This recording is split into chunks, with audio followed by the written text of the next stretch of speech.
दोस्तों, अब से थोड़ी देर पहले मुद्दा ने आपको एक बड़ी खबर बताई थी कि राष्ट्रीय स्वयंसेवक संघ ने मोदी को दो टूक कह दिया है।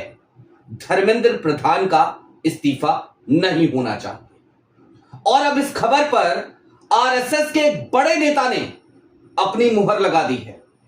और सिर्फ मुहर नहीं लगाई है, बल्कि एक तरीके से यह ऐलान कर दिया है कि सोनम वांगचुक, जो कॉकरोच जनता पार्टी के आंदोलन का चेहरा थे, उनको राष्ट्रीय स्वयंसेवक संघ ने, भारतीय जनता पार्टी ने मैनेज कर लिया है। और दूसरी तरफ जो हमने एक और खबर बताई थी कि अब आंदोलन को कुचलने की तैयारी जोरों शोरों पे चल रही है दिल्ली दरबार के भीतर, उस पर भी मुहर एक आदेश ने लगा दिया। यानी कि कुल मिलाकर यह समझिए कि राष्ट्रीय स्वयंसेवक संघ और भारतीय जनता पार्टी, वो चाहे जितनी भी नौटंकी करें, जितनी भी ड्रामेबाजी करें, लेकिन छात्रों के मुद्दों पर उनकी असंवेदनशीलता जग जाहिर है।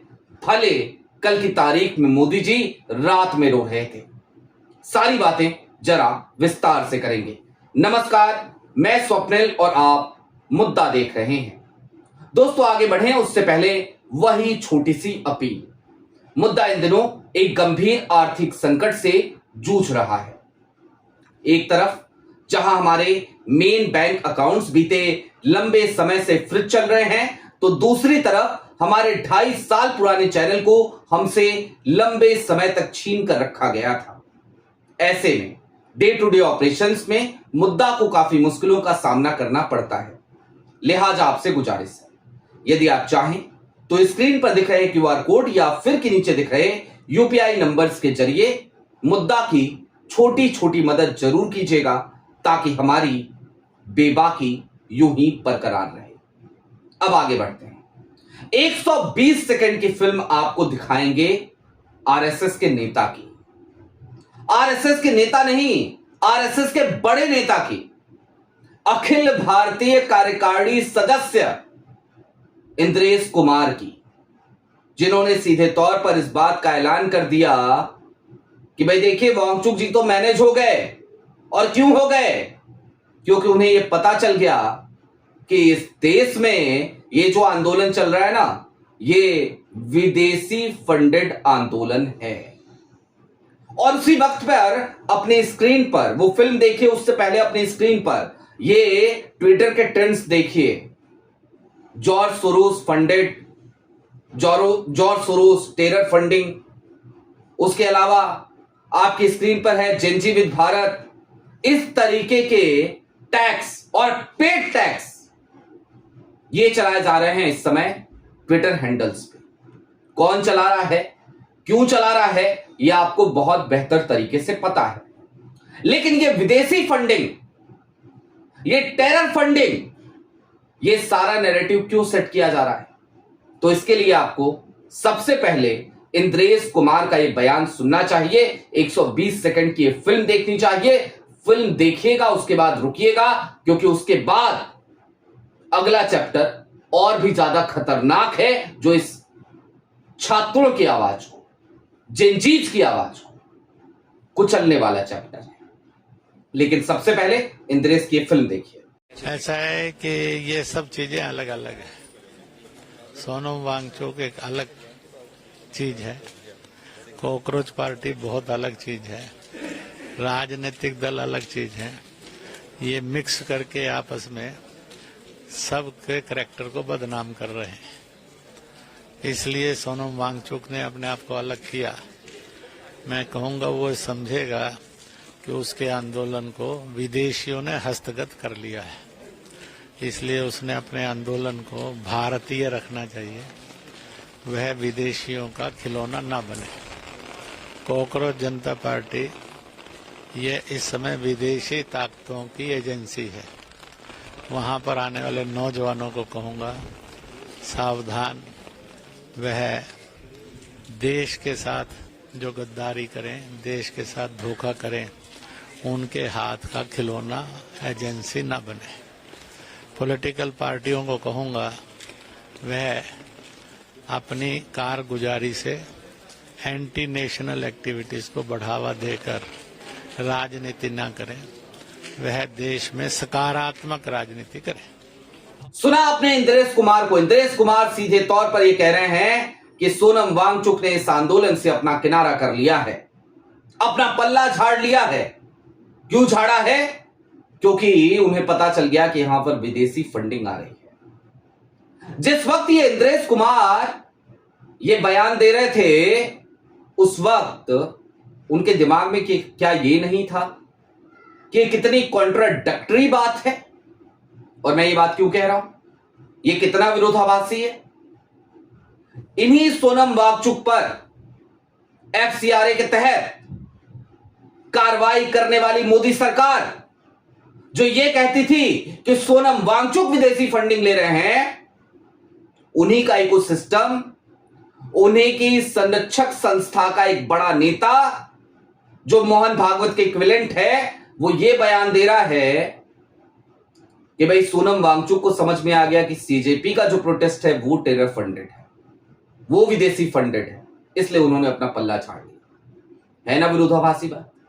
लेकिन यहां पे मत रुकिए, ये सब कुछ एक स्क्रिप्ट का हिस्सा है। एक स्क्रिप्ट जिसके तहत इस देश के जेनजी की आवाज को रोका जाए, जिसके तहत इस देश के जेनजी को, इस देश के छात्रों को शांत करा दिया जाए और उनके ऊपर जब लाठियां बरसें तो कम से कम कोई कुछ बोले ना। ये स्क्रिप्ट वो स्क्रिप्ट है। अब आपकी स्क्रीन पर एक खबर देखिए। जी हां, दिल्ली पुलिस की तमाम छुट्टियां रद्द कर दी गई और सभी रैंक के ऑफिसर्स की, कांस्टेबल हो, हेड कांस्टेबल हो, सब इंस्पेक्टर हो, इंस्पेक्टर हो, एसीपी हो, डीसीपी हो, डीएसपी हो, कोई भी हो, सबकी छुट्टियां रद्द की जा चुकी हैं। और क्यों की जा चुकी हैं? क्योंकि इसके पीछे बड़ा सीधा सा कारण है और कारण बड़ा क्लियर है, क्रिस्टल क्लियर है कि अब जेनजी के इस प्रोटेस्ट को उखाड़ने की तैयारी अंतिम दौर में जा चुकी है। अब तैयारी इस बात की चल रही है कि किसी भी हालात में हम इन जेनजीज के आगे नहीं झुकेंगे। धर्मेंद्र प्रधान का इस्तीफा नहीं लेंगे क्योंकि जेनजीज अड़े हुए हैं। वो सीधे तौर पे कह रहे हैं धर्मेंद्र प्रधान इस्तीफा दो, उससे नीचे कुछ स्वीकार नहीं। और दूसरी तरफ सरकार इस बात को भली भांति तौर पर समझ रही है कि अगर आज हमने धर्मेंद्र प्रधान का इस्तीफा ले लिया तो कल की तारीख में आवाज उठेगी नितिन गडकरी इस्तीफा दो, कल की तारीख में आवाज उठेगी अमित शाह इस्तीफा दो, कल की तारीख में आवाज उठेगी नरेंद्र मोदी इस्तीफा दो। लिहाजा सरकार नहीं झुक रही। और अब सारा खेल, वो कहते हैं ना, खुल्लम खेला फर्रुखाबादी, तो वो खेलने की तैयारी हो चली है और वो खुल्लम खुल्ला खेला जा रहा है। बहरहाल, एक तरफ दिल्ली पुलिस की छुट्टियों का रद्द होना, दूसरी तरफ सोनम वांगचुक के अनशन को आधी रात में जाकर जेपी नड्डा और जितेंद्र सिंह द्वारा तुड़वा देना, और तीसरी तरफ आज की बैठक का भी कोई निष्कर्ष ना निकलना, जिसमें दो मांगों पर सहमति हो जाना और तीसरी मांग यानी धर्मेंद्र प्रधान के इस्तीफे को लेकर 24 घंटे का जेपी नड्डा द्वारा समय मांगना, ये इस बात की बानगी है कि आज की रात कुछ भी हो सकता है। जंतर मंतर पे आज की रात वहां लाठियां चल सकती हैं। इस देश के कोने कोने से आईटीबीपी के जवान, सीआरपीएफ के जवान, बीएसएफ के जवान, वो देश के दिल्ली में, देश की राजधानी दिल्ली में एयरलिफ्ट करा के पहुंचाए जा चुके हैं। दिल्ली पुलिस की तमाम छुट्टियों को भी रद्द किया जा चुका है, यानी कि कभी भी कुछ भी हो सकता है। और दूसरी तरफ नफरती ब्रिगेड, जो मैंने इससे पहले की वीडियो में आपको बताया था, पिंकी चौधरी जैसे लोग या फिर कि हर्ष जैसे लोग, हर्ष राजपूत, ये सब वहां किसी भी वक्त हमला करने की तैयारी कर रहे हैं। यानी कि इस बात को समझिए कि अब मामला बहुत ज्यादा सेंसिटिव हो चुका है और यह मामला संवेदनशील इसलिए भी है क्योंकि हम इस देश के छात्रों के साथ खड़े हैं, लेकिन इस देश की सरकार वो छात्रों को दबाने पर आमादा है। आपकी क्या राय है वो हमें कमेंट बॉक्स में जरूर बताइएगा। अभी के लिए दीजिए इजाजत।